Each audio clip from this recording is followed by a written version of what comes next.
Oi, oi, pessoal, sejam bem-vindos a mais um episódio do Pode Ser, trazendo informações sempre atualizadas, informações que fazem sentido para você, comunidade que acompanha aqui nas nossas redes sociais.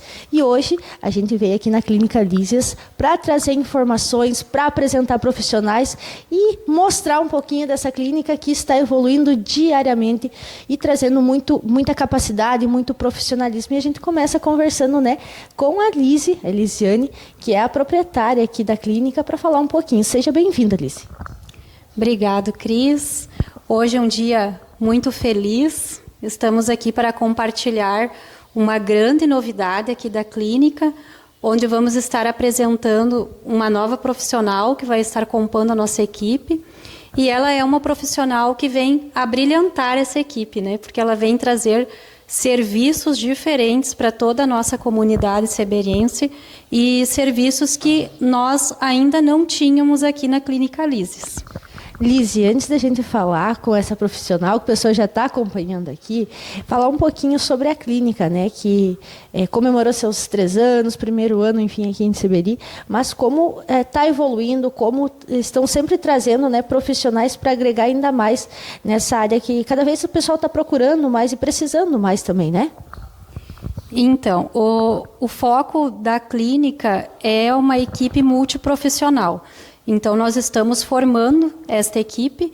Começou comigo como psicopedagoga, especializada em autismo, e hoje nós temos mais 3 neuropsicopedagogas que atuam junto conosco, onde nós atendemos diversos municípios da região. Apesar da nossa matriz ser aqui em Seberi, nós também temos um trabalho bastante evoluído já em Cristal do Sul, também Palmitinho, e estamos expandindo a partir desta semana para Novo Tiradentes também, com uma nova profissional que vai ser a gestora em Novo Tiradentes. E o nosso objetivo, então, enquanto clínica, é que nós possamos trazer um atendimento personalizado para cada criança, cada paciente. Nós temos também a fonoaudióloga e também temos a nossa psicomotricista. Então, todo o plano terapêutico ele é elaborado e executado por todas nós em conjunto. Também um serviço diferenciado é a aplicação de ABA, a análise do comportamento aplicada, onde eu tenho uma pós-graduação em ABA, e nós temos uma supervisora, uma psicóloga, então, que orienta todo esse plano terapêutico e faz o acompanhamento da evolução deste plano, então, com todas nós, profissionais da clínica. E a gente acompanha que vocês estão sempre em evolução, buscando conhecimento, se atualizando na área, porque cada dia aparece algo novo e se não buscar esse conhecimento, tu acaba ficando às vezes para trás, E a gente vê que tanto você como as profissionais, agora a Andréia que está chegando também, estão sempre estudando e dependendo da hora, Domingo a gente vê que vocês estão buscando esse conhecimento que faz muita diferença também. Sim, inclusive nós temos então a Rejane Bonadimã Minuzzi, que é a nossa psicomotricista, e ela também é graduanda em terapia ocupacional, que é algo que também exige, temos uma demanda muito grande e poucos profissionais capacitados nessa área na nossa região, e ela também está fazendo um doutorado. Também temos a Naira, que é a nossa neuropsicopedagoga, que está se especializando no método TISH, que é específico para autistas e que também é uma especialização única aqui na região. Não conheço outra profissional que tenha essa formação. E eu estou na formação TND com o Dr. Tiago Castro, que ele é pediatra e hoje ele é o mais renomado pediatra na área do autismo.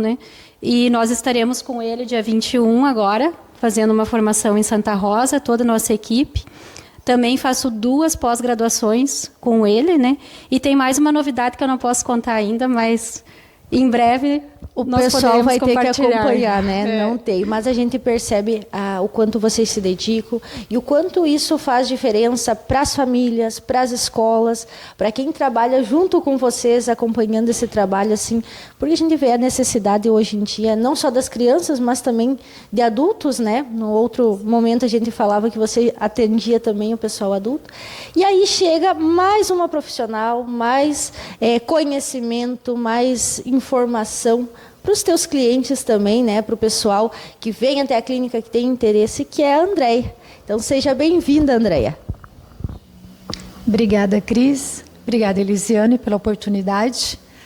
Né? E a gente vem aqui para somar. Foi um convite, eu tenho certeza que foi abençoado por Deus, foi um projeto de Deus, porque eu estava com novos sonhos, novos projetos, e aí eu conheci a Elisiane. E ela também estava com sonhos, com projetos, e a gente acabou desenhando algumas coisas, conversando, nos reunimos, e hoje estamos aqui, então, para trazer essa novidade para a clínica da Elisiane, para somar num trabalho, né, para acrescentar e, principalmente, para dar um atendimento de qualidade aqui na clínica e principalmente na cidade de Seberi. E quando a gente fala em atendimento, vem uma bagagem muito grande, né? Poderia falar um pouquinho sobre o que você vai atender, um pouquinho sobre você para o pessoal que está nos acompanhando conhecer? Claro. Então, assim, rapidamente. Hoje eu trabalho como urgencista e emergencista, né? Trabalho em 2 hospitais renomados, trabalho no SAMU, na unidade de atendimento móvel, e a gente está sempre lidando com aquela tensão do primeiro atendimento, e isso faz com que a gente adquire bagagem, experiência, e a gente atende vários tipos de situações. Mas aqui na clínica o atendimento vai ser diferenciado, vai ser um atendimento que a gente vai estar trazendo como saúde tanto da criança, do adulto, da mulher, do homem, do idoso, mas com foco na clínica, que o foco é atendimento de criança autista. Então, além dessa minha bagagem de urgencista e emergencista, eu tenho também pós-graduação em autismo. Estou finalizando a minha em saúde e qualidade do idoso, que é geriatria e gerontologia, como envelhecer com qualidade, né? Tem também vários estudos que a gente vem fazendo aí, e a gente quer acrescentar esse conhecimento aqui na clínica da Elisiane, né? Então, a gente vai deixar aqui algumas indicações, algumas falas posteriormente, e nesse primeiro momento seria isso que a gente está acrescentando aqui dentro da clínica da Elisiane, junto com a equipe que aqui já atua. Perfeito, vai agregar ainda mais, né? Unindo também essa parte do clínica geral. E eu te pergunto, para a gente já dar sequência, qual exatamente, né? Tem um médico, o que faz exatamente um clínico geral, o papel, né, dele dentro da atenção da saúde primária? Prevenção. Acima de tudo, é prevenir, o que é muito difícil. Mas porque as pessoas só acabam procurando o médico, o profissional, quando ela já está no extremo. E a prevenção se for para adoecer, que seja com qualidade. Então, é diagnosticar aquele primeiro momento, tentar chegar no diagnóstico para que você possa focar no tratamento correto, seja ele com medicação, seja ele com terapias, seja ele com encaminhamento para o serviço especializado. Então, é focar, ouvir ele, que hoje a dificuldade maior das pessoas é serem ouvidas. Então, no dia a dia é tão corrido que eu não julgo nenhum tipo de profissional, mas às vezes, pela forma de ser corrida, você ouve muito pouco. E o ouvir faz toda a diferença na escolha do tratamento. E principalmente quando se trata da saúde do idoso, né? Eles, muitas vezes, a gente vê relatos que eles só querem atenção, querem falar, eles querem compartilhar um pouquinho. E o profissional que der essa atenção para eles já é meio caminho andado também para a confiança, né? Exatamente isso. E aí, como que a clínica geral, né, o clínico, pode ajudar nessa identificação precoce dessas doenças crônicas, principalmente? Fazer a investigação. Primeiro, ouvindo ele, a história de vida dele, qual é a qualidade de vida que ele tem, e aí elaborar um plano terapêutico, com orientações, com exames, encaminhando ele para serviço especializado. Um exemplo, ele veio os exames dele, está totalmente alterado, eu sozinha não vou conseguir fazer isso. Então, pedir ajuda para uma nutricionista, tentar incentivar ele a uma qualidade de vida melhor, como hábitos saudáveis, atividade física. Às vezes as pessoas pensam que o idoso não pode fazer atividade física. Pode e deve, para a qualidade dele, tanto motora, física, como mental. Então, isso é o envelhecer com saúde. Só que é difícil para ele isso, porque ele não entende, ele se acha limitado, e a família também acha que ele é limitado. Não, a gente tem que dar autonomia para ele, deixar ele fazer o que ele quer, se ele quer lavar uma loucinha, se ele quer estender uma roupa, e só que colocar limites, que ele já não é mais um jovem, que ele precisa de limites, porém, ele precisa fazer. E isso tudo se constrói, não é da noite para o dia, você precisa fazer. Não, a gente vai construir no dia a dia. Perfeito, até porque eles vêm, né, de uma rotina jovem, corrida, agitada, assim como qualquer um de nós, e ter essa poda, simplesmente não faz mais nada, é complicado também, né? É crucial para ele, ele não entende isso. E quando tem essa poda muito rápida, o que acontece? Até então ele era uma pessoa ativa, se aposentou ou ficou doente por algum motivo, aí as pessoas invalidam ele, como se ele não pudesse fazer nada. E é onde que começa atrapalhar na saúde mental dele. E aí, ao invés de a gente trabalhar só aquele envelhecimento físico, a gente tem que trabalhar também o mental dele, o que acaba prejudicando na recuperação. Perfeito. André, além da questão, né, da saúde preventiva, você também vem com o foco em ajudar a saúde da criança autista, né? Agregar ainda mais conhecimento aos profissionais que hoje já tem aqui na área. E qual que é o papel do pediatra, o clínico geral, nessa rede de apoio ao autismo? Identificação precoce. Então, fazer aquele primeiro atendimento, ouvir primeiro aquele pai, aquela mãe, ou aquele tutor que está com aquela criança, ouvir toda a história dele e depois fazer uma avaliação com essa criança. E aí sim a gente elaborar um plano. E qual seria esse plano? Buscar atendimento especializado, encaminhar cada um para a sua área e acompanhar ele dia a dia. Eu não posso simplesmente avaliar no primeiro atendimento e dar esse diagnóstico pelo que o pai, a mãe, esse genitor está me dizendo, mas sim um acompanhamento. E através desse acompanhamento é que a gente vai chegar no diagnóstico. E muitas vezes, quando a gente chega ao diagnóstico, muitas vezes isso para um pai, para uma mãe, é visto como uma forma negativa, né? É difícil a aceitação. Então, a gente tem que entender que a gente não vai trabalhar só com essa criança, a gente vai trabalhar com essa família. E essa família que ela precisa ser assistida. Né? Então, a gente tem que ter um olhar peculiar, um olhar diferente para a família, um olhar acolhedor. E é isso que essa família precisa. Porque antes de eu acolher essa criança, eu tenho que acolher a família, para ela entender que vai ser um papel primordial dela. Nós, como profissionais, vamos fazer o nosso, com toda a empatia do mundo. Mas eles precisam também ter essa participação. E tentar aceitar o que é difícil. Mas quando eles começam a ver a evolução, eles entendem que os filhos dele podem e muito. E quando isso é diagnosticado lá na primeira idade, lá no primeiro momento, a gente consegue ter um resultado muito grande. E aí eu já te pergunto no sentido assim, que a gente vê muitas famílias, né, com medo de ir em busca desse diagnóstico, e a gente vê muitas crianças com muita dificuldade, porque ainda não se entenderam, não foram ouvidas, não tiveram atenção. Como você vê o impacto quando a gente é diagnosticado, é trabalhado, isso, entende-se o que está acontecendo, tanto para a criança como para a família, o impacto que tem? Muitas vezes o impacto é negativo para a família, porque ela também não entende. Então, às vezes, ela sai com essa criança e a sociedade julga, porque a criança se joga no chão, a criança grita, a criança não pode ir com barulho, ela é agitada, ela é isso, ela é aquilo.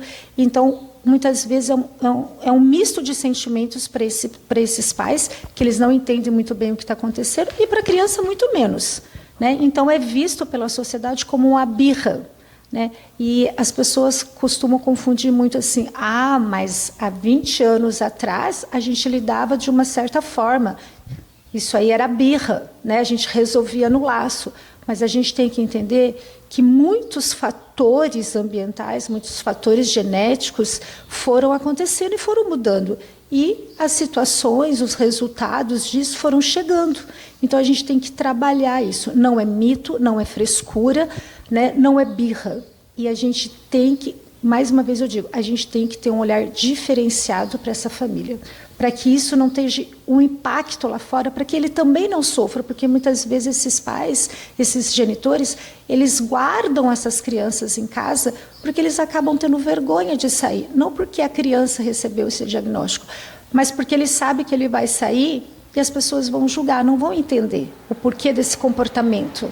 Por que ela se joga no chão, por que ela faz birra, por que ela não vai bem na escola, ou por que no mercado ela não se comporta, não leva ela ao cinema porque acha que ela não vai interagir, não leva ela a um parque ao ar livre porque acha que ela vai brigar com outra criança. Então, acaba isolando essa criança dentro de casa. E ela tem tanto direito quanto qualquer outra criança. E o julgamento acaba prejudicando, né? A falta de conhecimento, porque a gente comenta que, mesmo que hoje as redes sociais tragam tanta informação, parece que as pessoas se bloqueiam para escutar somente o que convém a elas, né? Exatamente. É o tal do Dr. Google, né? Então, assim, acaba sendo engraçado, mas isso é uma coisa que eu tenho que relatar, que quando eu atendo no meu consultório, daí, às vezes, os pacientes chegam para mim, doutora, porque eu vi lá no Google e daí eu acredito que tem que ser assim. Então, não, pera, vamos sentar, vamos ouvir, né? Vamos ver o que está acontecendo. O Google, sim, tem várias informações, mas você tem que pegar aquilo que realmente é verídico. E ele não vai te dar o tratamento como um profissional vai te dar. Então, isso acaba assim, atrapalhando um pouco quando as pessoas buscam um diagnóstico, um tratamento que foi feito com outra pessoa, porque para o meu irmão fez, para a minha vizinha fez, para a minha mãe fez bem. Será que eu posso fazer para o meu filho? Será que eu posso fazer para mim? Não. Cada um é um. Cada ser humano é um ser humano. O seu tratamento vai ser sempre diferenciado, vai ser individualizado, ou seja, se você quer qualidade, ele tem que ser para ti, não o mesmo que foi para outra pessoa. E a gente observa desde o início da nossa fala que você reforça muito essa questão do se comunicar, do ouvir, quão importante, né? Você ser algo personalizado, entender suas necessidades, entender da onde surgiu uma dificuldade, enfim. Então, é algo único, né? É único, você é única. Então, aquele atendimento é para ti, aquele momento é para ti. Então, quando entra no meu consultório, quem me conhece já sabe disso, quem já foi atendido por mim sabe disso, que quando eu estou ali, o primeiro momento eu estou olhando nos seus olhos. Eu sei que a correria num pronto atendimento, que é o que eu faço, acaba que a gente vai... Qual é a sua queixa principal? E a gente vai colocando ali no computador. Não. Eu tenho que ter isso na minha cabeça, eu tenho que olhar para ti, porque muitas vezes você fala com os olhos, você não fala com a boca. E eu já cansei de atender pacientes que eu olhava para os olhos dele e não condizia com o que ele estava me falando. E aí eu ia lá, fechava a porta e dizia, vamos conversar melhor? E aí sim, eu conseguia dar aquele tratamento. É claro que na urgência e emergência é muito diferente, porém, é igual o atendimento, ele tem que ser de qualidade. E, acima de tudo, o olhar peculiar e o ouvido sempre atento. Esses são os dois sentidos principais que um profissional da saúde, um médico, tem que ter. O olhar diferenciado e um ouvido. E a gente observa, né, a doutora falando que ela não é mais uma profissional, é a profissional e que vem agregar ainda mais, né, Lise, aqui na clínica, que a gente já conhece as outras profissionais, as meninas sempre muito atenta, muito humana, porque no momento que a gente fala tanto de inteligência artificial, de superficialidade, a gente ouvir uma profissional maravilhosa que vai chegar para agregar. Obrigada. Falando muito da questão de ser humano mesmo, de olhar no olho, de entender às vezes além da fala, né? É muito bacana e eu acredito que a clínica só tenha a agregar realmente. Desde o início você fala que é algo que foi planejado não somente por vocês, mas talvez por Deus, por ter apresentado vocês nesse caminho, que seja muito bem-vinda para a clínica também. E a gente hoje aborda um pouquinho sobre tudo o que você vai falar. Claro que com o tempo a gente vai gravar algo mais específico, mas para a gente ser mais objetivo, para o pessoal conhecer você, a gente hoje aborda um pouquinho de cada assunto, mas o pessoal já pode sentir que vem muita coisa boa, muito atendimento especial e muitas histórias ainda a gente vai registrar marcante aqui. Mas a gente também me fala, e no começo tu comentava, sobre a questão da saúde do idoso, né? Sobre geriatria e gerontologia. Se eu errei, me perdoe. Tá certo. Mas eu gostaria que você explicasse para o pessoal a diferença dos dois. Correto. A geriatria é um tratamento que o médico faz. Então, esse é um diagnóstico dado pelo médico. Você vai trabalhar a saúde dele, investigar os problemas dele, seja através de exames, seja através da escuta, mas lembrando que envelhecer com saúde, gente, começa lá na infância, já lá nas minhas escolhas, né? Então, assim, qualidade de vida, alimentação, sono, atividade física, que a gente às vezes deixa para cuidar disso ali na terceira idade, quando você já sente algumas coisas.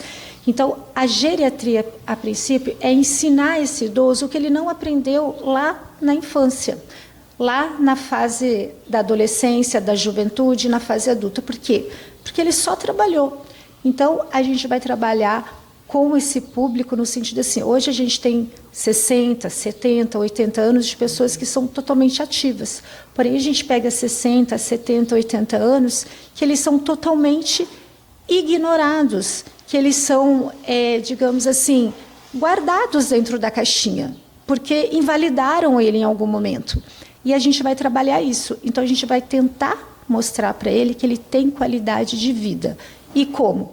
Consultas diárias, acompanhamentos, encaminhamentos para profissionais especializados, se for o caso, mas eu acredito que muitas vezes não é só a escuta, é fortalecer a saúde dele, vamos investigar se ele precisa de vitaminas, vamos investigar como está a saúde mental dele, porque ele não envelheceu só o físico, ele envelheceu o mental.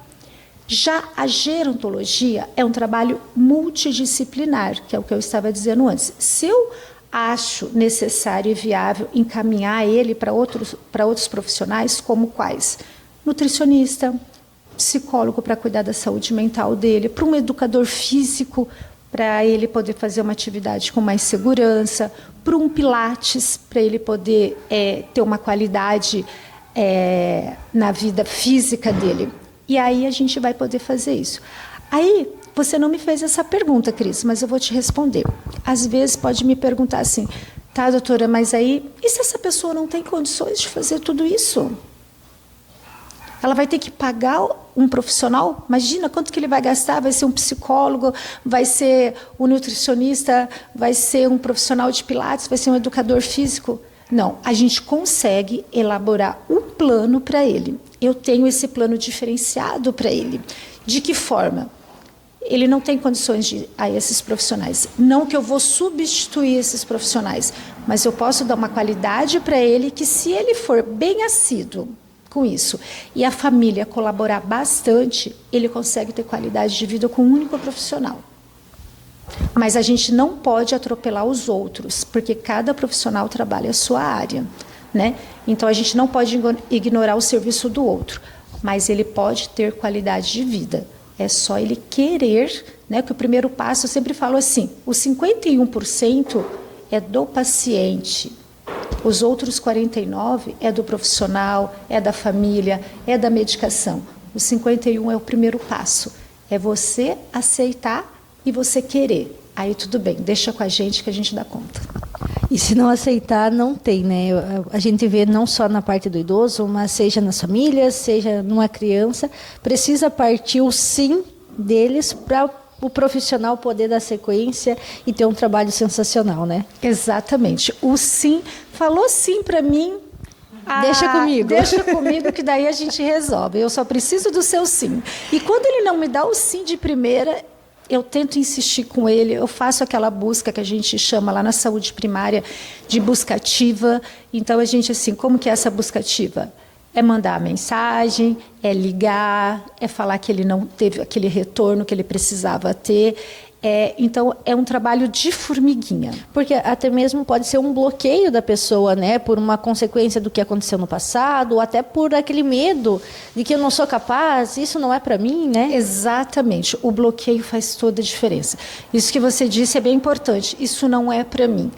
É sim. Vamos investigar, vamos ver, vamos conversar, vamos tentar, pelo menos. Então, é a frase que nós estávamos falando antes, né, lá nos bastidores. Desistir não é uma opção, em qualquer fase da vida. Desistir não é uma opção. Não posso me acomodar, né? Então, se eu tenho ajuda, por que não me agarrar nela? Exato. E quando a gente tem profissionais capacitados que buscam ainda mais agregar, é maravilhoso, né? E observando assim, pela tua experiência, qual que é a maior dificuldade hoje, na atualidade, para o idoso? Tem uma dificuldade? Tem. A invalidação. Ele é invalidado sempre por terceiros. De que forma? Ele teve uma vida ativa, trabalhou, não cuidou da saúde, tinha uma família grande para sustentar, então ele passou a vida toda em trabalhar. E aí, quando de repente ele se depara com uma aposentadoria ou com uma doença que afasta ele do trabalho, aquela família, querendo proteger ele, acaba invalidando ele, não deixando que ele faça pequenas coisas. E como eu disse anteriormente, ele precisa disso. Ele está limitado a quê? Ele teve um problema no ombro, ele não pode mexer esse braço. Ok, mas ele pode fazer pequenas caminhadas, tudo bem? Ele teve um problema nas pernas, ele não pode caminhar. Ok, mas sentado ele pode trabalhar com as mãos. Mulher, nunca fez um tricô ou um crochê, mas vamos tentar trabalhar, porque daí você vai adquirir força nas suas mãos, vai passar aqueles tremores de ansiedade, de nervoso, a hora vai passar mais rápido e a sua mente vai estar ligada naquilo ali. O homem, ele não faz tricô e crochê, mas ele está sentado numa cadeira de roda porque ele está se recuperando. Ok, vamos montar um tabuleiro, vamos tentar jogar alguma coisa, vamos levar ele na praça para conversar com outros idosos. Então, assim, é o envelhecer, não é ser idoso, de velhinho. A gente não pode ter aquela imagem assim, de velhinho, barbudo, de touca, de pijaminha, sentadinho lá no cantinho. Não. Mas lembrando que todos nós vamos envelhecer um dia, Cris. Então, se a gente quer chegar aos nossos 60, aos nossos 70 com qualidade, a gente já tem que pensar agora. Quem tem os seus 30, quem tem os seus 20, já tem que pensar lá na frente. Não é ser ansioso, mas é cuidar da saúde desde sempre. É aquilo que eu falei lá no início, é a prevenção. Se eu cuidar lá atrás, com certeza aqui onde nós estamos aqui na frente, no presente e lá no futuro, a nossa qualidade vai ser muito melhor. Exatamente, e a gente fala que, não sei se só nós brasileiros, né, mas a gente deixa tudo para a última hora. Eu vou no dentista quando o dente já está, a gente perdendo o dente, a gente vai consultar quando realmente tem um problema. E você falava muito bem no começo, né? Prevenção sempre. Sempre, sempre. Sabe aquele tempo que muitas vezes a gente tem que se dar para nós mesmos? Eu preciso de ajuda.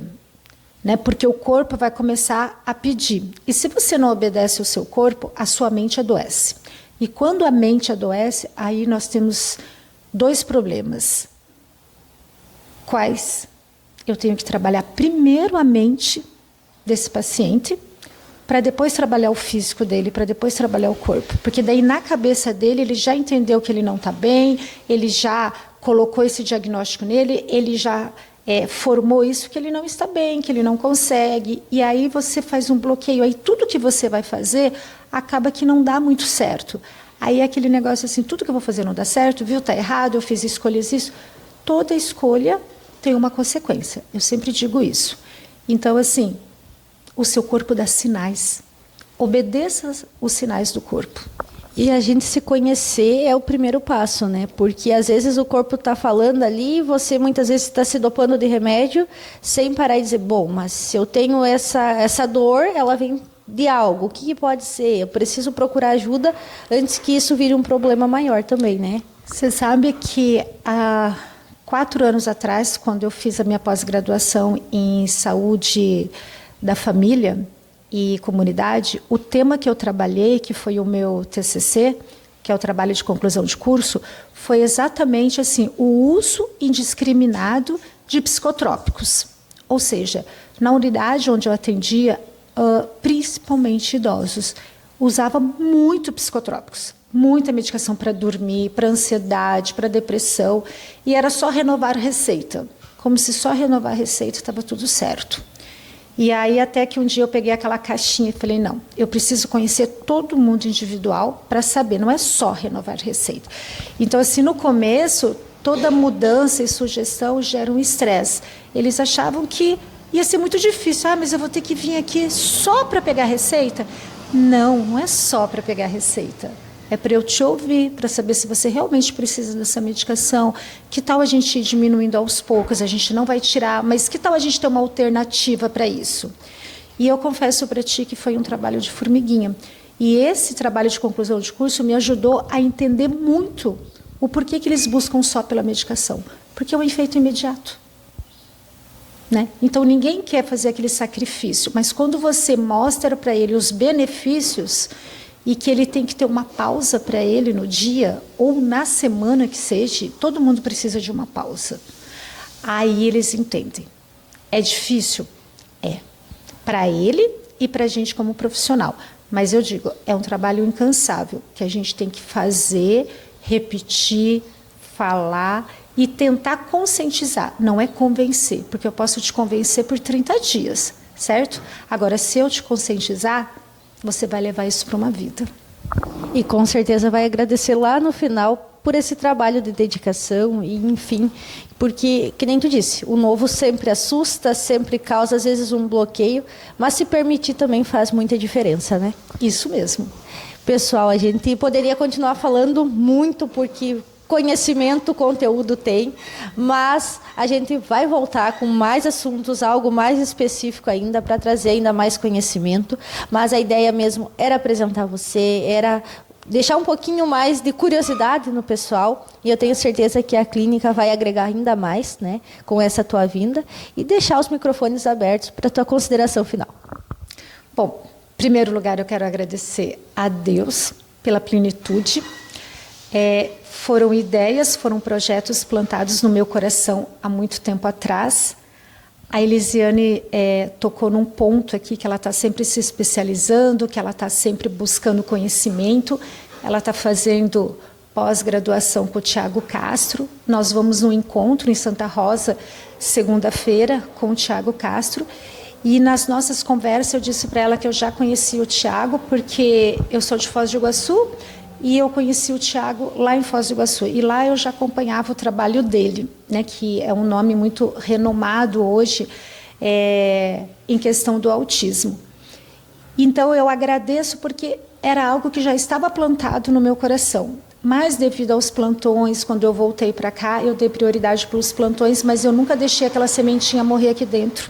E Deus, ele faz as coisas na hora certa. E eu vim acompanhando ali o trabalho da Elisiane, mas nunca tinha chamado ela.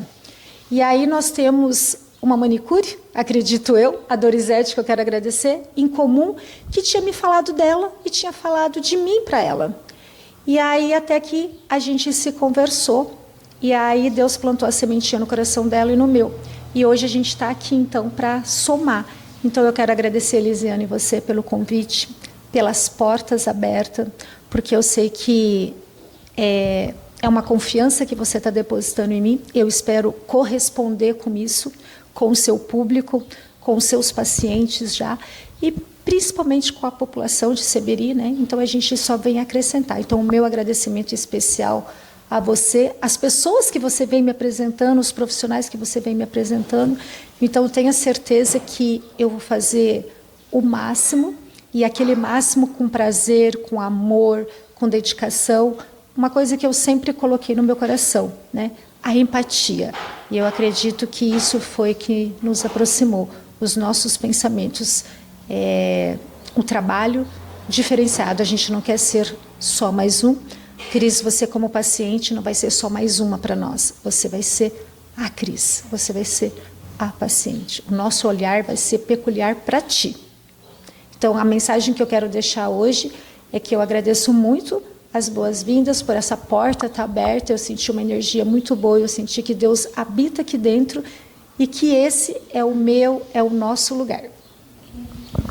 Que coisa boa, Lise. Da mesma forma, depois de você ouvir tantas maravilhas, né, de você poder dizer assim, estou agregando ainda mais como pessoa, como profissional, só tenho a agradecer, né? Isso. Eu fico até um pouco emocionada, né? Porque realmente ouvindo a Andréia falar, quando ela chegou aqui, eu disse para ela que eu trabalho por propósito. Tudo que eu faço tem um propósito. E eu acredito muito que Deus, ele une as pessoas através desse propósito. E nós não tínhamos conversado tanto, e hoje ouvindo a doutora falar, e Cris já me conhece, o quanto eu priorizo as famílias. Essa questão de ter um olhar além daquele diagnóstico, ou muitas vezes de uma escala, de uma testagem. Quando eu vou fazer uma avaliação de uma criança, eu sempre procuro primeiro a minha observação clínica. Por último, eu deixo a aplicação das escalas e dos testes que vêm só para confirmar o que eu já consegui captar, né, colher dados daquela família, daquela criança. E aí você fala hoje da escuta, né, do olho no olho, que é justamente o que quem acompanha o nosso trabalho sabe que é a nossa prioridade aqui. Então, assim, realmente estou muito grata a Deus pela tua vinda e tenho certeza que as famílias também serão muito gratas, porque hoje nós já temos uma rede, né, em torno de umas 100 famílias que nós acompanhamos, né, e todas elas vão ter acesso ao teu trabalho, né, a esse olhar que você tem, a essa escuta. Então, tenho certeza que é só alegria, né, que é só resultado positivo, então, com a vinda da doutora Andréia para a clínica.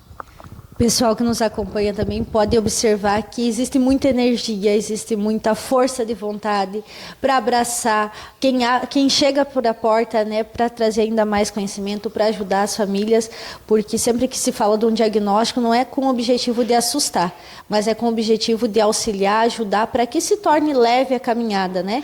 E aí vocês vêm aí para agregar ainda mais. Então, o pessoal que está nos acompanhando, acredito que tem muito mais ainda para a gente trazer de informação, para a gente falar, porque é muito conhecimento, né? Então, mais uma vez, agradecer vocês duas pelo tempo e dizer que os microfones estão abertos para todas as informações.